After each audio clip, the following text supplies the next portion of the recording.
start. Thank you everybody for joining us for the take 2 of the Waypoint Web3 session for this week. My name's Ilya. I'm the host. This has been created as a weekly Twitter Spaces, as a safe space for conversations about all things Web3 gaming. We're starting a mini series to discuss the different blockchain gaming ecosystems around Web3. And this week, we're starting off with discussing the Polygon gaming ecosystem that I think everybody knows to be kind of a very rich environment for Web3 gaming.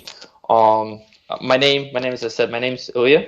I'm one of the co-founders and partners at Sanctor Capital. We focus on supporting investing in early stage teams in the Web3 space. We're specifically focused on metaverse and gaming, so this is a topic near and dear to our hearts. Before we get started, I'm obligated to say that nothing I say is financial or legal advice. All the opinions are my own, and you may hear companies and or assets mentioned that we have held or holding or may hold positions in the future in. In the interest of full disclosure, we have backed United Gamers and Metalcore, who Metalcore will be speaking here, represented as one of the speakers. So I do want to get started, and I hope people who've joined the previous take of this will be jumping in here soon as well. But we have 4 exciting speakers to talk to you about the Polygon Gaming Ecosystem. And I want to introduce them. So speakers, I will start calling you one by one. Please say your name, talk a little bit about what you do, how you got into Web3, and pass the mic over. John, you're first up on my screen, so let's start with you. Cool. Thanks, Ilya. Good to be on Twitter Spaces today. How's it going, everybody? My name is John Chen. I am the head of marketing at Infinite Games, which is the publisher, the Web3 publisher of Metalcore. Metalcore is a blockchain-based game, NFT-based game, open world, like mech-based first-person shooter-style combat game where you can play as infantry or pilot tanks and fly aircraft, drive giant mechs, and fight alongside your fellow faction members in giant, like, territorial battles in an open world alien planet environment. So I started kind of getting involved in general in the crypto space back in 2017, 2018, initially more as an investor, but then, started kind of really getting interested about Bitcoin, Ethereum. I remember like taking a Udemy course way back when where they would give you like 1 ETH as part of the course discounts for taking the course. So, things have certainly changed and gone a long way since then. I really got into the blockchain space full time at the end of 2019. And now, I've always been a gamer ever since I was a kid. So it's really great to be able to combine those 2 passions today to, be part of Infinite and to really help to build out the Metalcore ecosystem. But great to be here. Awesome. Thank you for that intro. And just to mention, this is a recorded space, which you probably see, but we will also post the links to the recording later in the week, and you can find the recordings for all the past issues of the Waypoint Web3 in the YouTube library. Hassan, you're up next on my screen, so please introduce yourself. Thank you for inviting me again to your spaces, guys. My name is Hussam, or crypto analyst. I joined the space early 2017. Mainly joined for I'm exciting to trade and try what is crypto, and then ended up staying in the space until now. I've been seasoned investor in DeFi, different other projects. He worked with a lot of different startups in the space over the years, and in 2020, co-founded Snook. Snook is a snake-like game. If you all know Slitter, we basically took that and built the trade economics and token economics around it to make it more monetizable for users who play snake games. So a lot of people play the game but cannot monetize their skill. We decided to take it to the next step. We launched in September, and we're still building. The game is live. You can try it. Cheers. Awesome. Yaz?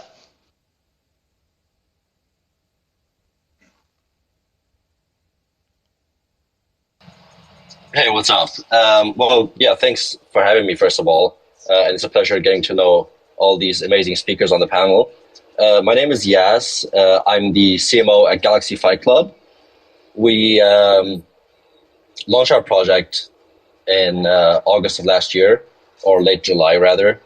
And essentially, you can think of it like a modernized mobile version of Super Smash Bros. That we've built, and our game is on the Apple App Store and the Google Play Store, and we're launching our PDE system next month, which is really exciting. And yeah, we're Polygon based, so I'm really excited to be having this conversation with all of you guys.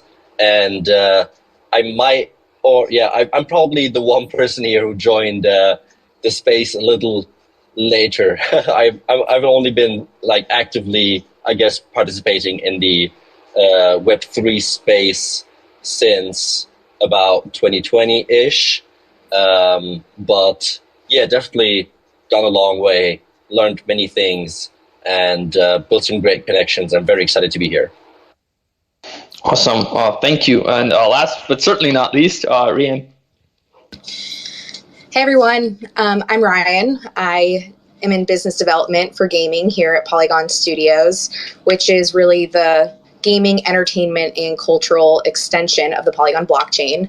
I was an avid gamer growing up and started my career on the hyper-casual mobile side of things, primarily focused on user acquisition and monetization. And while I was interested in crypto since like probably 2017, I was getting my MBA at Columbia and had the opportunity to take crypto classes.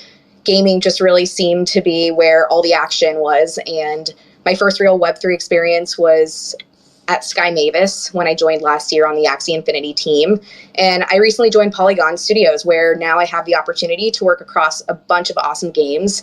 And my job is really focused on partnering with the best game developers in the world across Web 2 and 3 and helping them get on chain. Awesome. Thank you so much for that. And I want to kind of start jumping into the questions. And Ryan, I'll go back to you since you are coming from Polygon Gaming. Could you tell the audience a little bit about what Polygon offers to games and why it's such a kind of a rich environment for game developers? Yeah, absolutely. I mean, I will just start by saying that Polygon really is the blockchain for gaming, among other things, but we do gaming damn well. And with Polygon Studios in particular, you can think of us as the developer relations arm. So we're really this composability quarterback connecting builders to different parts of our ecosystem as they onboard into Web3 and Polygon in particular. And of course, we have our permissionless proof of stake sidechain Polygon, which is able to do 65,000 transactions per second. We have over 150 million smart contracts deployed. We're carbon negative and EVM compatible. But more importantly, we are one of the fastest and largest growing chains with 30,000 dApps, really across NFTs and gaming and tooling. And for developers that are onboarding into really just Web3 in general, there's a lot to navigate. And they ask themselves questions such as, which wallet provider do we use? How do we integrate with fiat on-ramps? What are the best practices for game design and tokenomics? How do we approach mobile in the App Store? And these are all questions that we are here to help developers answer and navigate. We understand that we're working with gaming experts and we're coming from the advisory and Web3 angle. And so Polygon has really vetted the partners in our ecosystem, and we're brokering these warm introductions to make the industry feel a little bit more approachable and less flaky. And so whether that is marketing amplification, game design, solutions engineering, Polygon Studios and my team in particular is really here to hold your hand and ensure that developers don't feel like that they're at a disadvantage by not being native to Polygon or Web3. Awesome. And thank you for that. I want to kind of flip it to the other side of the spectrum, and we know we have three game developer teams here that found their way to Polygon, and I'm curious to hear, how did you find your way here?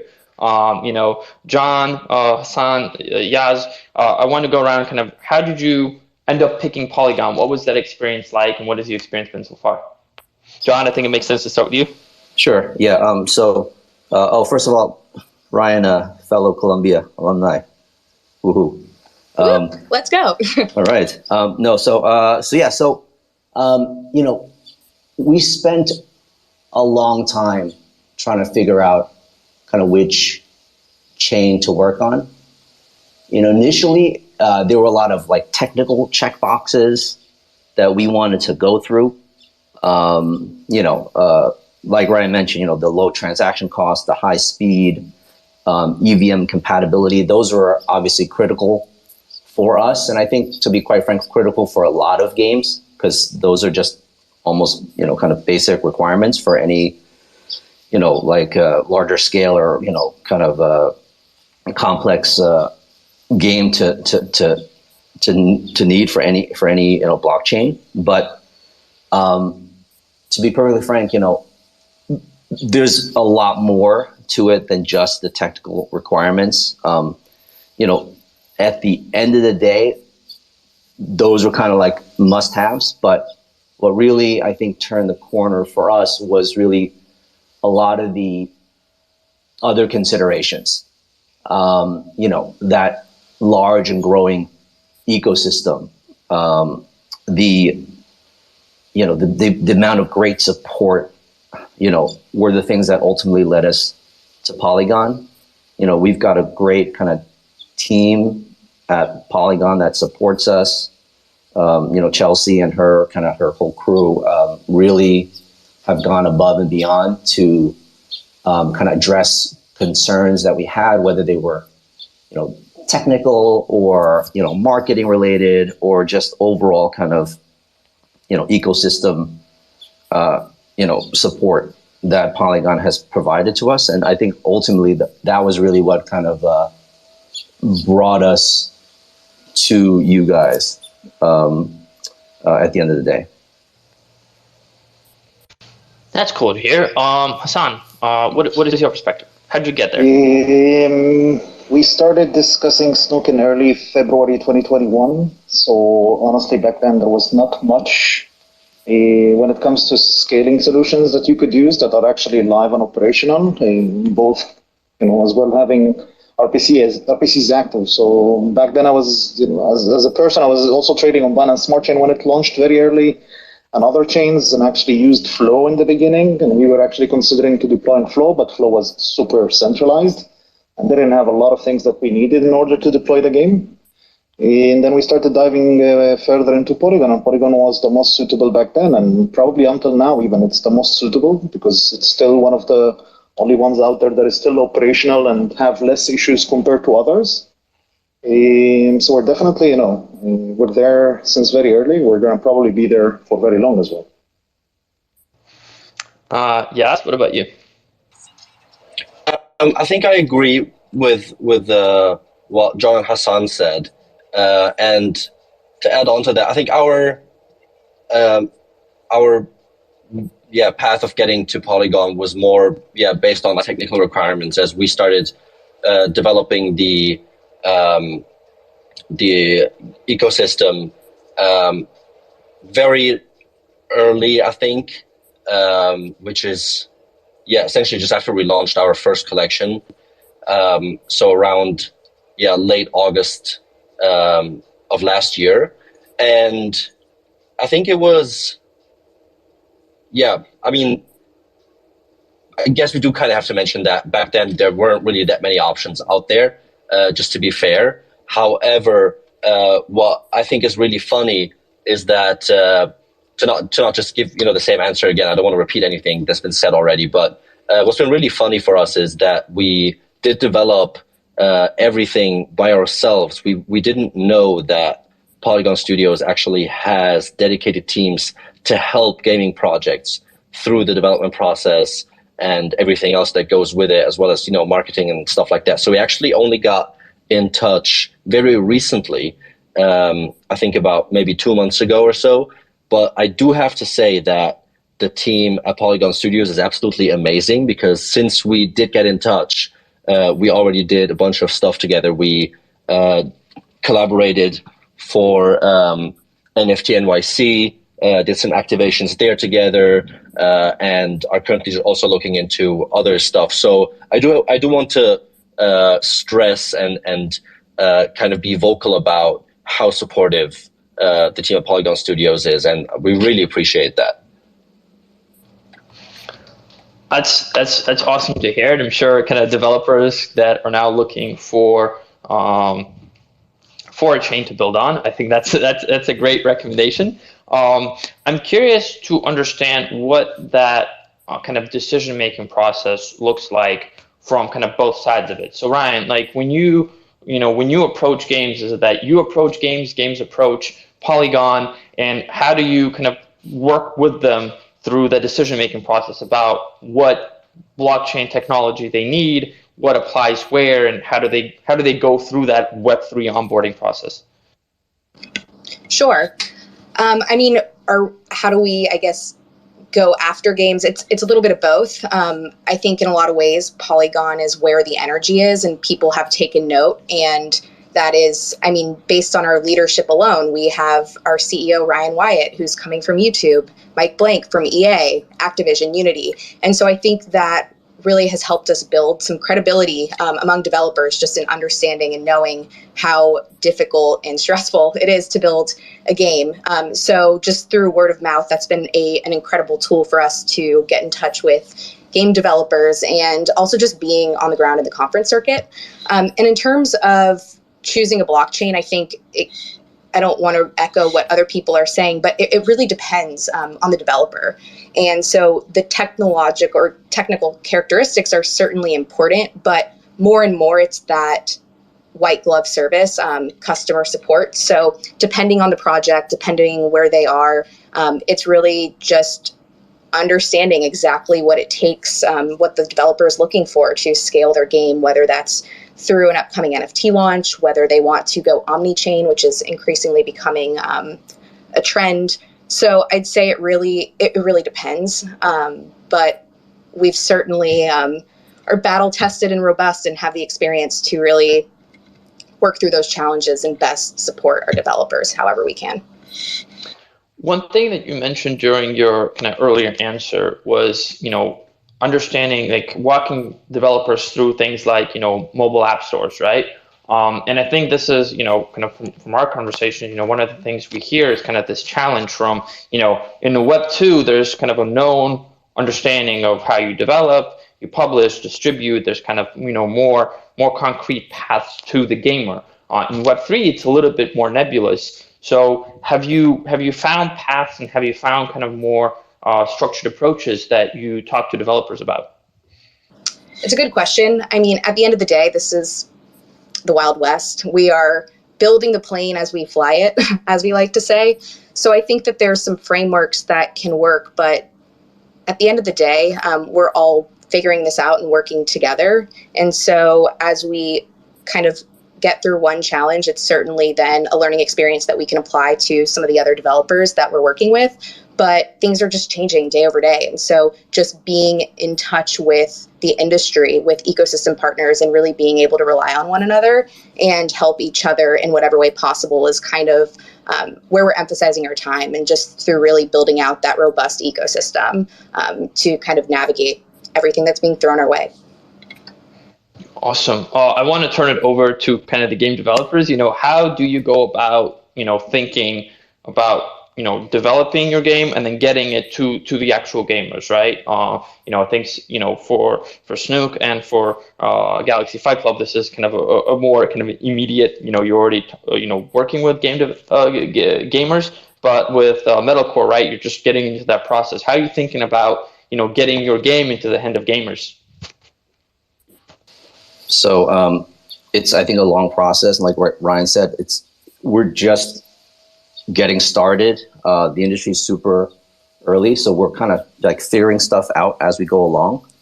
for us, we're taking kind of like a two-pronged strategy. Like initially, since right now we're about to have our first NFT drop, our open world alpha is launching in September.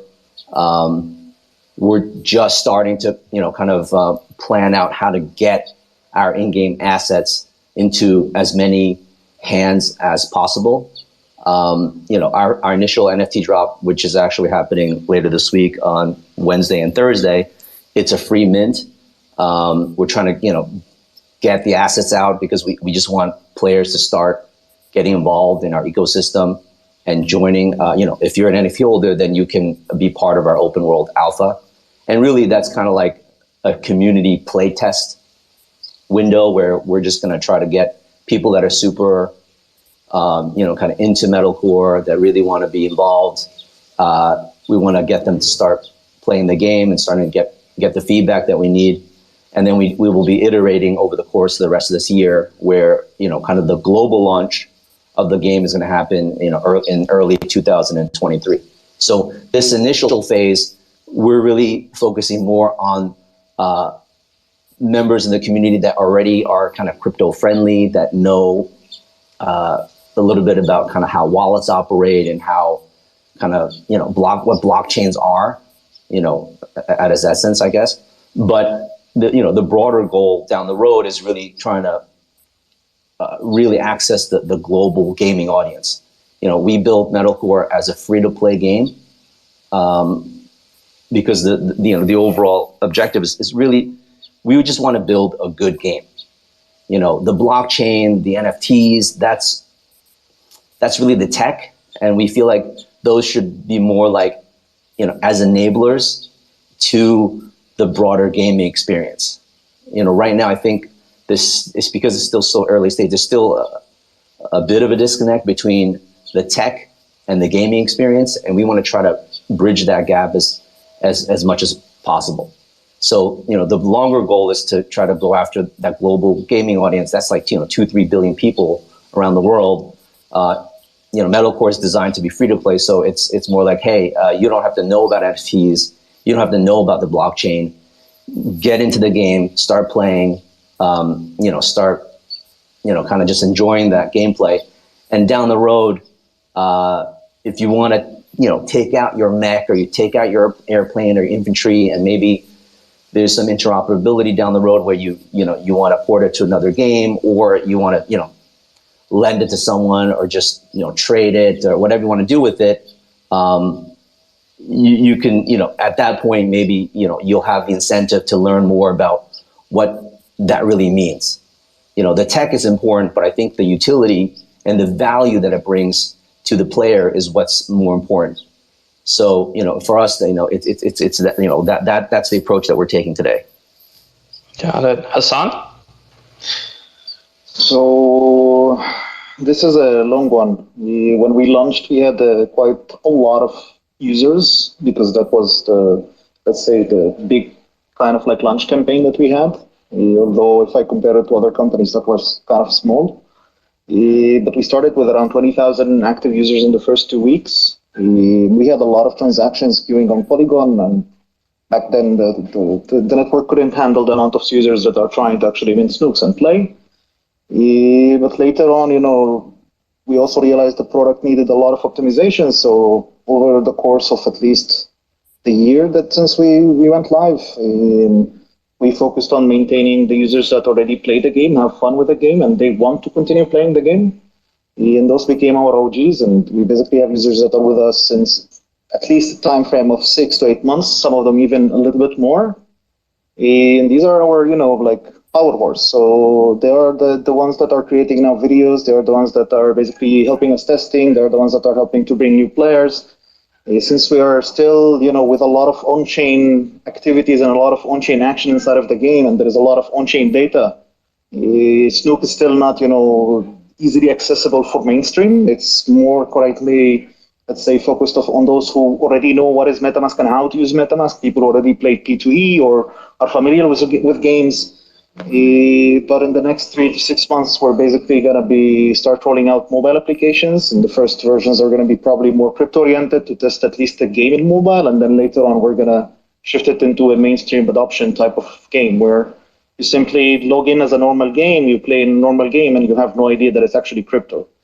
Yeah, that's the process we're taking. We are waiting with our mobile basically approach because we wanted to launch all our game modes and test them in desktop, and then think how can we actually take these into mobile, but then keep the on-chain activity. Because a lot of the problems that you have when you move from on-chain activity and having some decentralized actions inside of your game economics, when you move to mobile, these become more centralized, and we don't want to hold any funds for users. So we were trying to figure out ways how to keep the game fun, easily accessible, but still decentralized when it comes to rewards that the users might acquire or assets that the users might mint or buy inside of the game. It's a long process. It's not easy user acquisition when it comes to competing with other P2E. We think that we are competing against other games, but we're actually also competing with giant games and AAA games that these are also our audience. I mean, they also play Snake games in between while they're waiting for the next round in CSGO or whatever, right?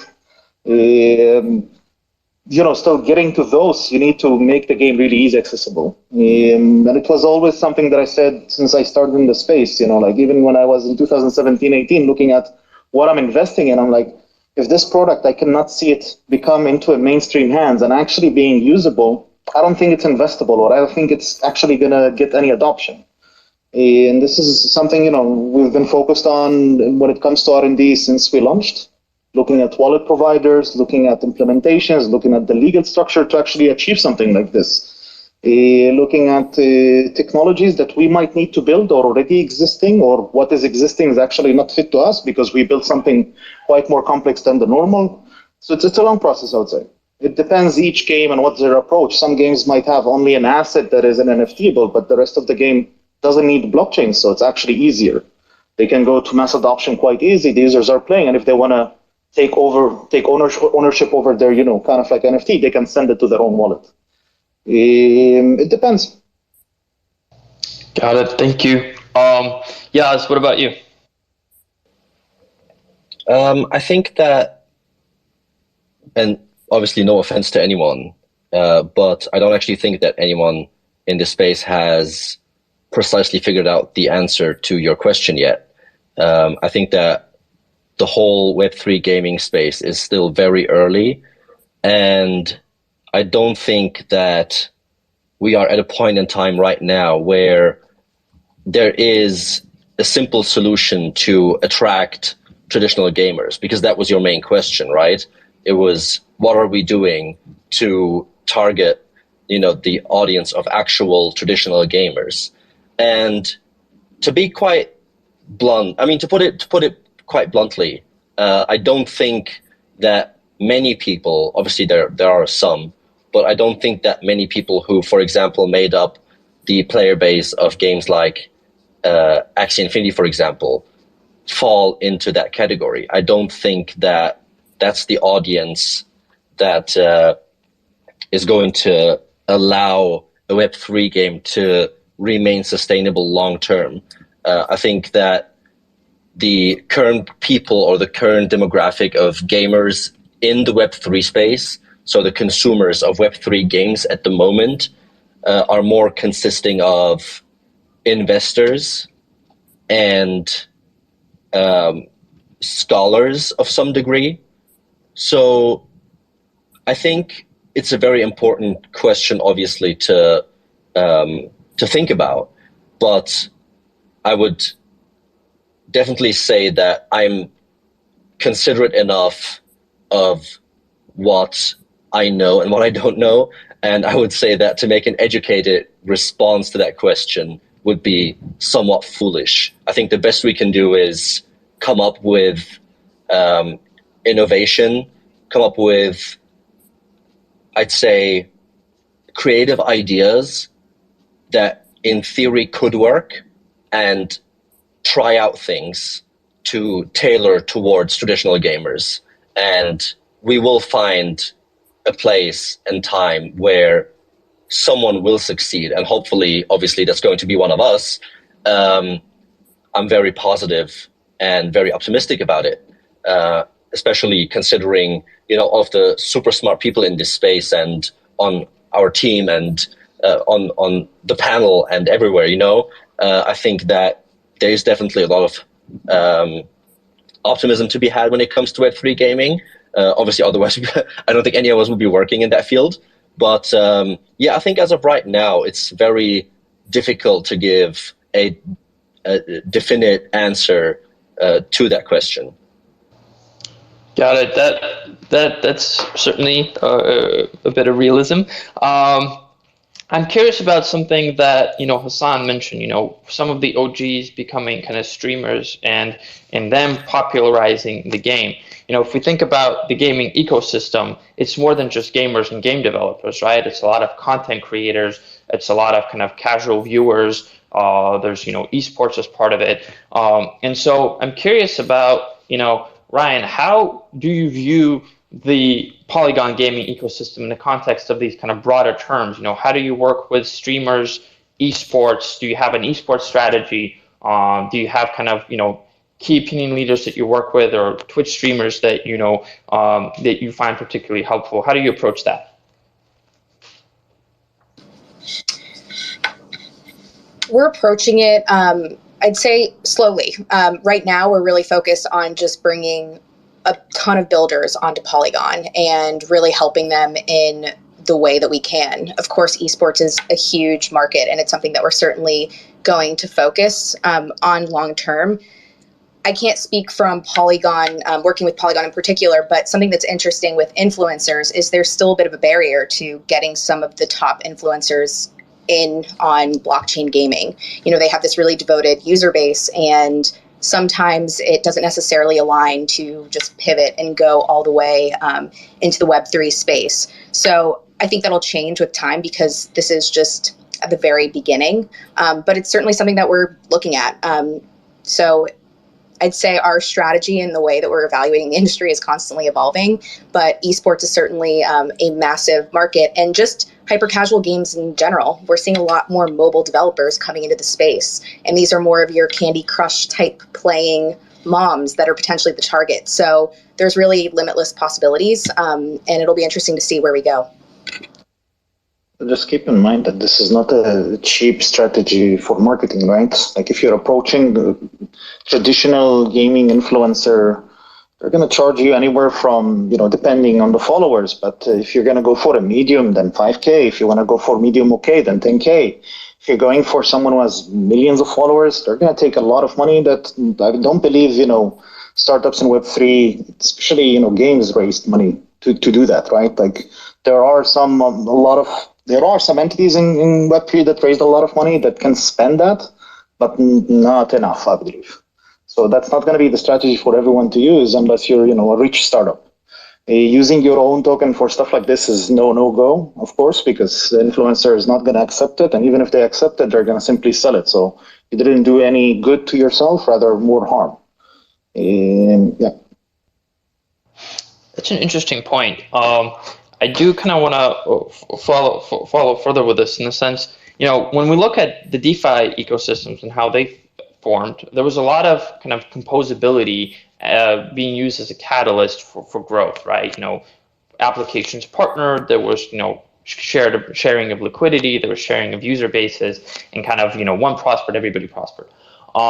Do you start seeing kind of similar things forming around the gaming ecosystem now? Do you see, I don't know, interoperability for games may be a little bit early, but do you start seeing kind of, collective, or efforts for kind of user acquisition or partnerships? How do you approach kind of relationships with other games in the Polygon ecosystem?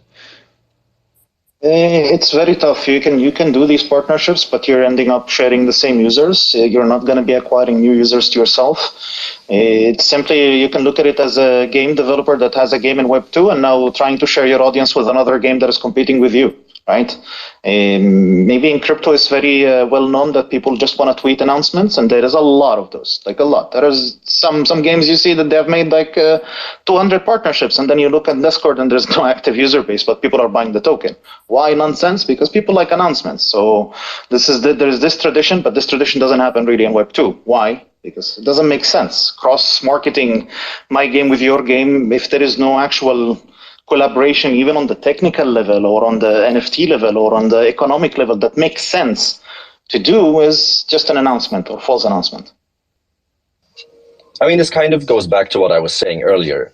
People are mostly focused on cross-promotion, not because we're talking about an audience of gamers. We're talking about an audience of investors, right? So it actually does make sense to cross-promote from that perspective.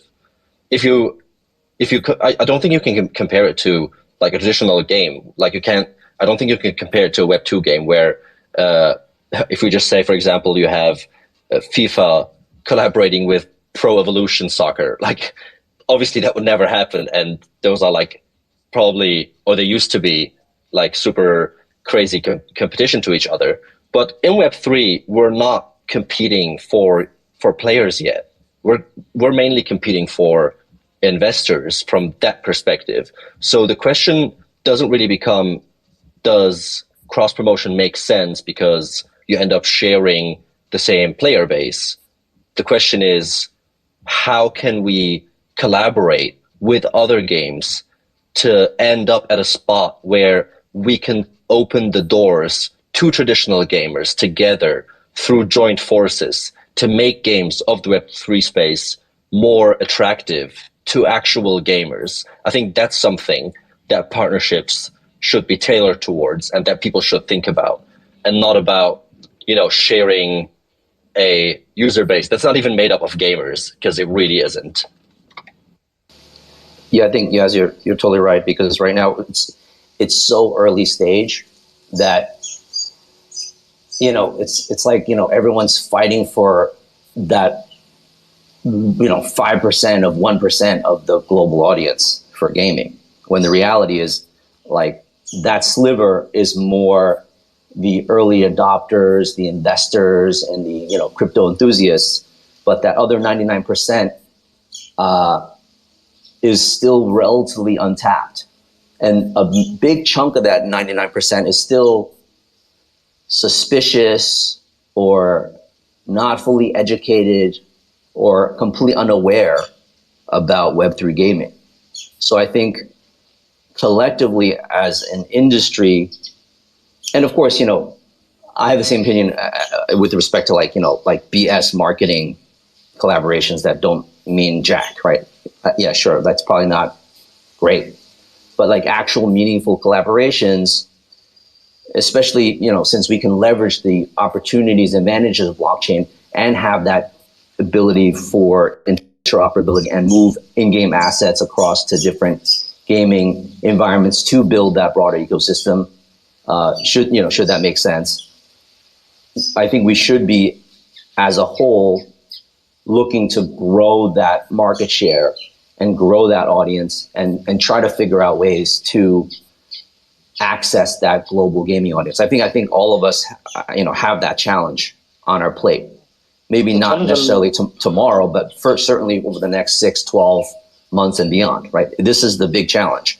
Like, how do we get beyond just that initial crypto gaming audience and really transition over to the mainstream? It's a shared responsibility, I would say. Yeah. Before we continue that, I do want to open it up for the audience to ask questions. If anybody in the audience has anything to ask about the Polygon ecosystem, I think this is probably the best place to do it and best time to do this. So please raise your hand. We'll call you up to the stage and you'll be able to ask your question. Yeah, John or Hassan, if you have anything to add, please proceed. I like the last part that John spoke about, because we actually we launched something in Snowcode that actually allows others to take advantage of the existing game. So, for example, in one of the game modes, there's a new piece that we added and called the themed rooms, where any group of people or an NFT collection or a startup that has an ERC20 can come to us and have their own designed and branded environment where they can basically activate their own community and play together. There's, of course, a lot of model around. There's a whole model of revenue share in this as well. But for example, NFT collections that are still building their game and it's going to probably take them X amount of time. They could take advantage of that, or some of them that have art and they have a user base of gamers. It's something that opens up for other users, and it also helps us, on the other hand, of course, acquire users. But in this case, these might be also groups that don't have a game. They might be also a guild that is looking to play games, and now they want to just have their own branded environment to play together. So this possibility was open. We did soft launch it, but we haven't yet, fully pushed it. Got it. I'm curious about the educational effort involved. I think we've a number of speakers now touched upon the fact that there is a bit of hesitancy or suspicion from traditional gamers. There is on the developer side, there's also kind of a lot of questions and sometimes some confusion. So how much does the educational effort play into kind of the onboarding process, and what needs to be done from an educational perspective to make this kind of transition evolution smoother? I want to turn this back over to you, Ryan, from kind of the ecosystem perspective. Absolutely. I mean, education is really the crux of all of this, and it's something that we should all collectively as an industry be working towards. Just improved UX and UI that make that transition into Web3 feel a little bit more palatable and accessible. But, at the end of the day, whether you're let's say, the crypto gamer or just your traditional gamer, if there's an experience that's just really fun and you really want to take part in it, you'll kind of jump through those hoops to get there. And those have been the primary adopters. So as just more and more of these really immersive experiences come, I think that'll be a helpful next step into getting more people onboarded. And then, the educational piece is key. There's a lot to be done in the industry, and Polygon has tons of resources on our website to really help in every way we can, but it's an ongoing effort that we'll continue to work on. Thank you. And from kind of the game developer side, let's start with John. John, how do you feel about kind of the educational effort that needs to happen? Oh yeah, like Ryan was saying, and I think all of us on the panel probably face these challenges as well. I mean, education is critical. We're so early still in the evolution of Web3 gaming and just crypto in general that we're still targeting that 1% of the global population that kind of knows, kind of how to set up a, Web3 wallet and use MetaMask, things like that. But, in order to broaden that overall market, we need to be able to educate collectively as an industry. We also need to be able to provide better experiences. So for gaming, that means making games that are more on par with traditional games so that there is more of a focus on gameplay and user experience.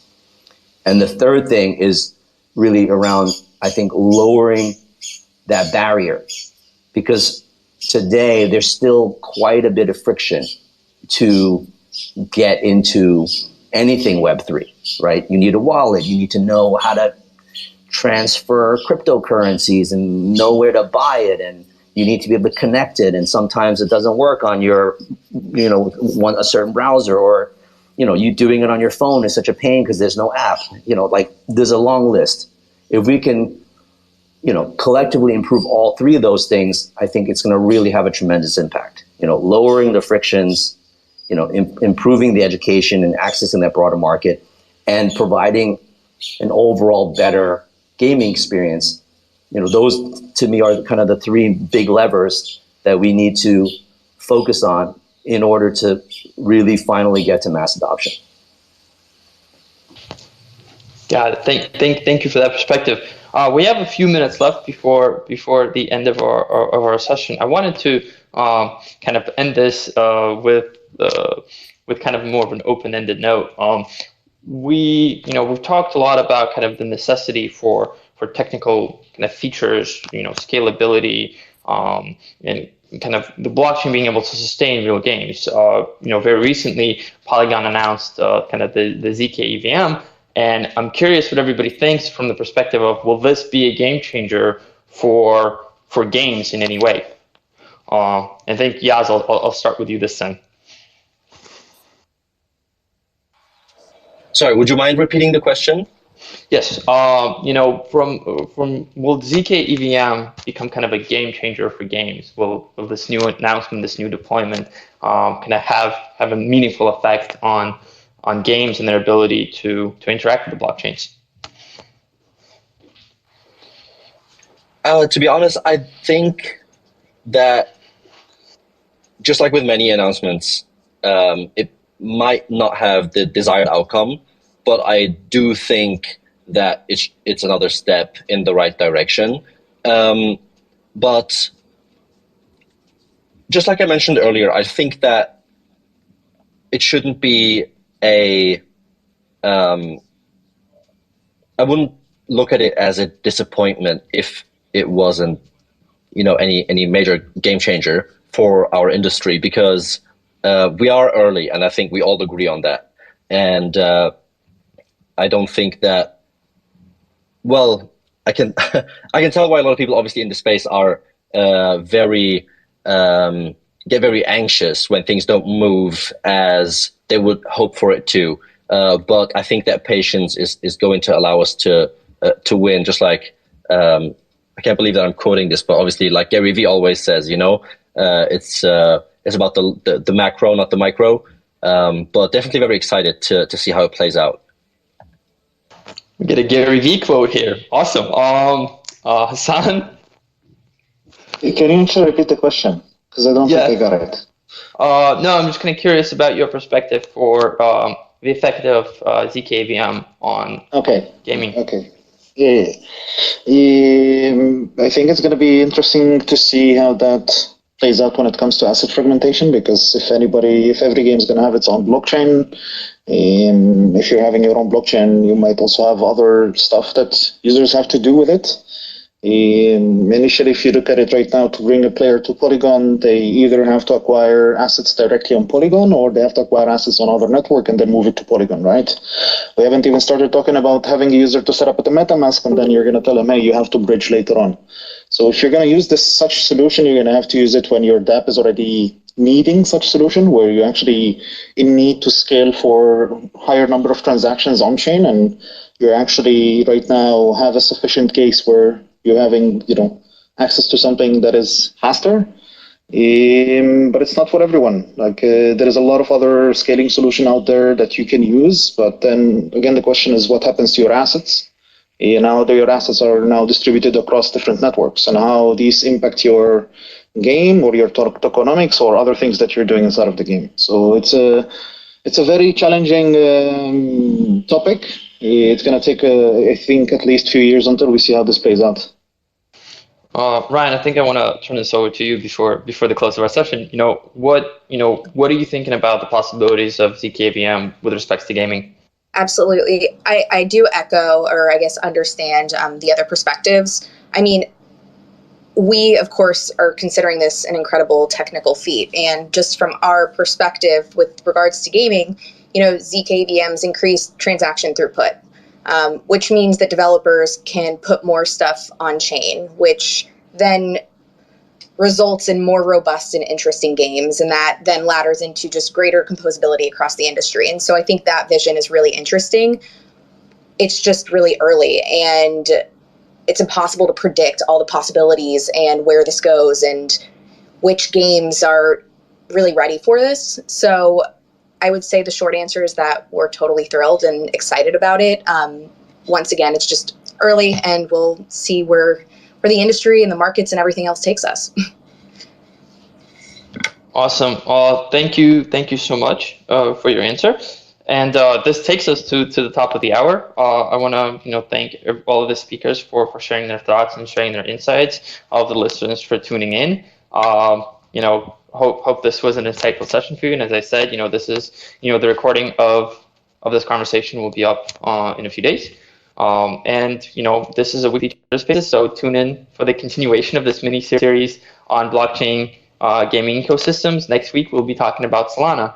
Once again, thank you everybody, and have a great rest of your day.